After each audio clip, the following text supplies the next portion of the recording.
तो उसके दो कारण हैं। एक तो ये है कि आपके तो पूर्व जन्म के पापों की सर्दी ज्यादा है और उसका प्रोटेक्शन यही है कि सिमरण बढ़ा और दान धर्म भी बढ़ा और डगमग ना हो, लगा रहे तो ठीक हो जाएगा। दूसरा कारण ये है कि आप कोई गफलत कर देते हो, आपका कनेक्शन कट गया होगा, पुनरुपदेश लेवे, अपनी गलती स्वीकार करे, भविष्य में गलती नहीं करे। जैसे कनेक्शन कट जाता बिजली का, पावर का, तो वो पावर अपना काम थोड़ी करेगी आपके घर पर, ना पंखा चले, ना मोटर, ना चक्की, तो वो बात बिगड़ेगी। जो पावर ने काम करना था वो कनेक्शन कट गया, तो नाम सुचारू रखना पड़ेगा।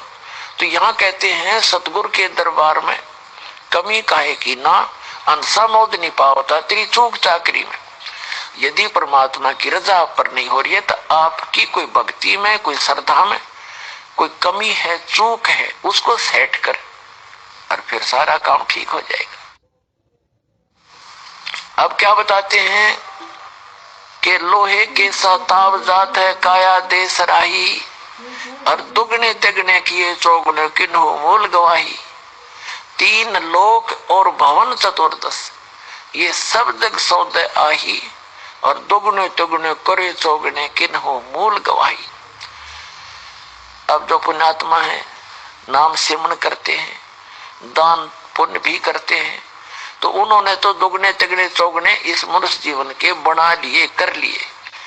और जो इसके विपरीत कर रहे हैं, सत भक्ति करते नहीं, गलत संतों के फंसे पड़े हैं, और या कति भक्ति नहीं करते, अपना जो पूर्व का जन्म का संस्कार से प्राप्त है उससे में मस्ती मार रहे हैं, तो वो अपना जीवन नाश कर रहे हैं मनुष्य का।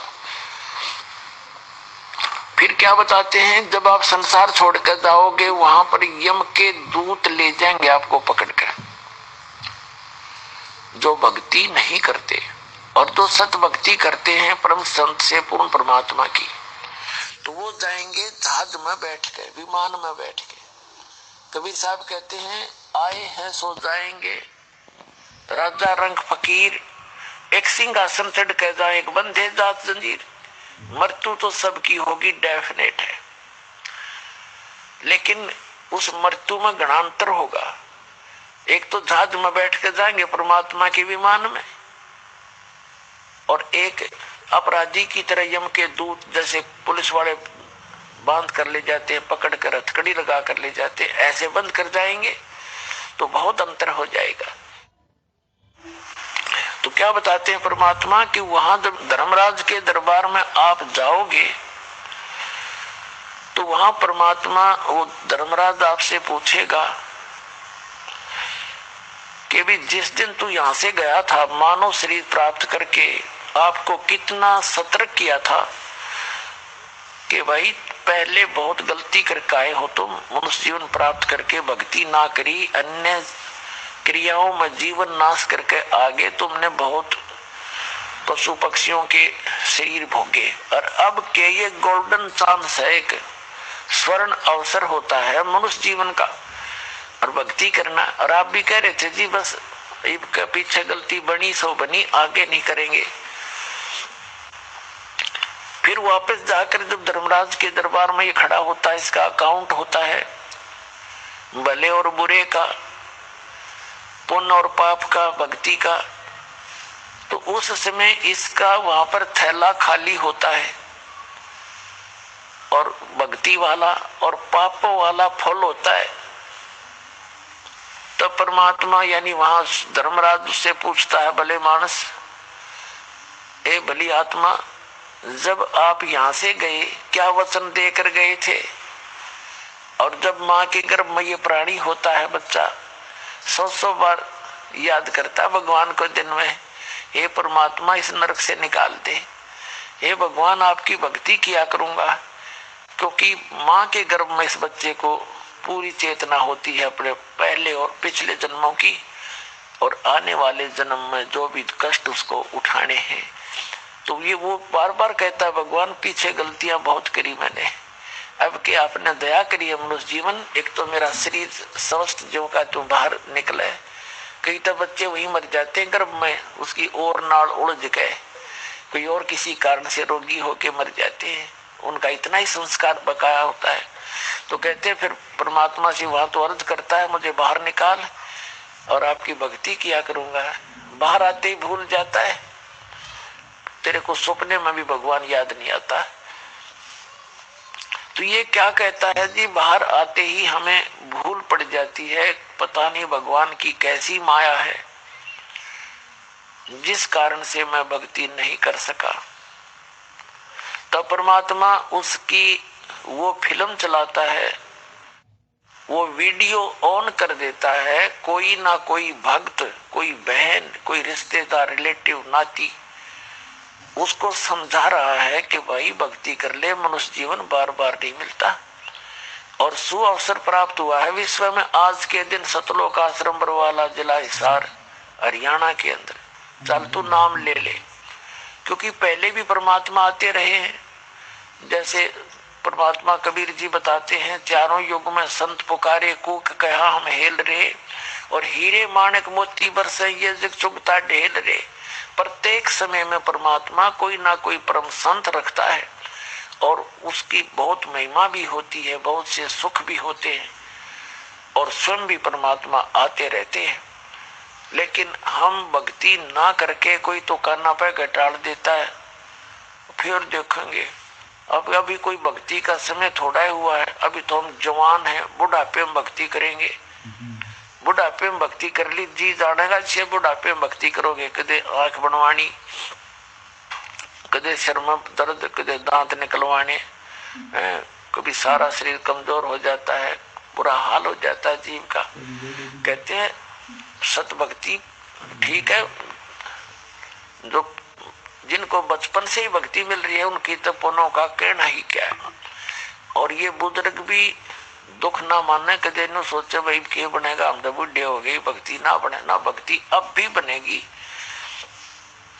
लेकिन जो बिल्कुल भक्ति नहीं करते उनके विषय बताया जाता है कि वो न्यू सोच के चलते हैं कि बुढ़ापे में देखेंगे, फिर देखेंगे। और भक्ति का कोई टाइम थोड़ा होता है। छोटी उम्र के 3 वर्ष का बालक खूब बोलने लग जाता है। वेद में भी प्रावधान है कि 3 वर्ष के बालक को परमात्मा के नाम की शिक्षा पर लगा देना चाहिए। तो हम 3 वर्ष के बच्चे को प्रथम मंत्र दे देते हैं, उसके कर्म शुभ कर्म बनने शुरू हो जाते हैं। जब तक वो बालक 3 वर्ष का होता है, बेटा या बेटी, तब तक वो उसका प्रारब्ध और उसके माता पिता के द्वारा किए गए संस्कार जो भक्ति कर रहे उनसे उनको राहत मिलती है, उनके पुण्य कम नहीं होते। परमात्मा का विधान अनुसार उनकी रक्षा होती है उन माता पिता के कारण। और 3 वर्ष का बालक जब हो जाए उसको नाम से जोड़ देना चाहिए और उसके फिर साथ में परमात्मा दया करेंगे। और छोटे बच्चे की सभी जो गलतियां भी अक्षमा होती हैं। और जब बच्चा द्वितीय मंत्र प्राप्त कर लेता है 8 वर्ष के बाद, अब हम पहले 10 वर्ष में देते थे, 8 वर्ष का होते ही हम सतनाम दे देते हैं, तो उसको माफी होती है और उसको सतर्क रखे, नाम खंड ना करे। क्योंकि थोड़ा थोड़ा जब वो समझदार होता जाता है उसको इस मार्ग से डराए और फिर इस मार्ग पे लगा रहे, तो फिर उसको सतनाम दे दिया जाता है। तो इस प्रकार ये भक्ति का क्रम आपका प्रारंभ होता है। सद भक्ति मिलने के बाद जीव का जो जीवन है वो सफल होता है। तो कहने का भाव ये है कि वो क्या कहता है वहां पर कि हे भगवान हमारे को किसी ने बताया नहीं, तो फिर उसको ये याद दिलाया जाता है कि देखो ये व्यक्ति आपको क्या कह रहा था और आप क्या बकवाद गढ़ रहे थे, किसने देखा भगवान, देखी जागी। तो पुणात्मा जैसे आप जी प्रथम बार किसी अपने मित्र से या कोई रिश्तेदार से प्रथम बार जिक्र चलाते हो जो इस मार्ग में नहीं लगा हुआ है, तो आप उनको समझाने की चेष्टा करते हो भक्ति कर लो, भक्ति ना करोगे तो गधे कुत्ते सूअर बन जाओगे। तो बगैर ज्ञान का व्यक्ति ये कहता है देखी जागी, पहले कहेगा किसने देखा है, फिर क्या कहता देखी जागी जो होगी, सारा संसार जाएगा वहां हम चले जाएंगे। तो पुण्यात्माओं क्योंकि हम जिस संसार में रह रहे हैं समाज में वहां पर भक्ति ना करने वालों की अधिकता है। भक्ति करने वाला कोई इक्का दुक्का है, और जो अन्य संतों के शिष्य हैं वो भक्ति का नाम उनके पास कर रहे हैं, उनको भक्ति नहीं है। वो संसारिक व्यक्तियों से भी गलत कार्य कर देते वहां पर। तो आम समाज इस बात से दुखी हो जाता है कि ये नाम ले रहे, बीड़ी ये पीवे, शराब ये पीवे, और सारा ड्रामा नो का नो, विवाह शादी में सारे काम करे, तो भक्ति में बिना भक्ति में अंतर के रह गया। तो इससे भी समाज इस भक्ति से दूर होता चला जाता है। तो फिर वो क्या कहता है कि किसने देखा है, और फिर नो को देखी जाएगी, जो होगा सबके साथ होगा, हमारे साथ हो जाएगा। अब फिर गधा अपने पास से क्या देखेगा, तू फिर तो कुमार देखेगा, 2.5 मन का बोरा कट पे मारेगा लठगट्टिया पे। तो देखना है तो उस आपत्ति के आने से पहले देख, और परमात्मा के वचनों पर विश्वास कर, ताकि तेरा जीवन कल्याण हो। ये कह रहा था वो व्यक्ति जब अब धर्मराज के पास खड़ा है, और किसने देखा देखी जाएगी। तो उस समय वो एक बहाना मिलाता है कि हे भगवान, मन पता ना लग गया, हे परमात्मा मुझे किसी ने बताया कोई नहीं भक्ति कर ले, मुझे ज्ञान नहीं था, बाहर आते ये पता नहीं कैसे पत्थर पड़े बुद्धि पर। तब उसका वो वीडियो चला दी जाती है, वो दोनों बतलाते दिखाई देते हैं, और आप क्या बोल रहा होता है, तब वो नीची गर्दन कर लेता है। तब धर्मराज कहता चल बन गधा। तो पुण्यात्माओं परमात्मा कहते हैं, आछे दिन पीछे गए, गुरु से किया ना हेत, अब पछतावा क्या करे, बिरा चिड़िया चुग्गी खेत। तो समय रहते लाभ उठाने से ज्यादा लाभ होता। अभी दूसरा प्रसंग ये था कि कोई बूढ़ा बुजुर्ग वृद्ध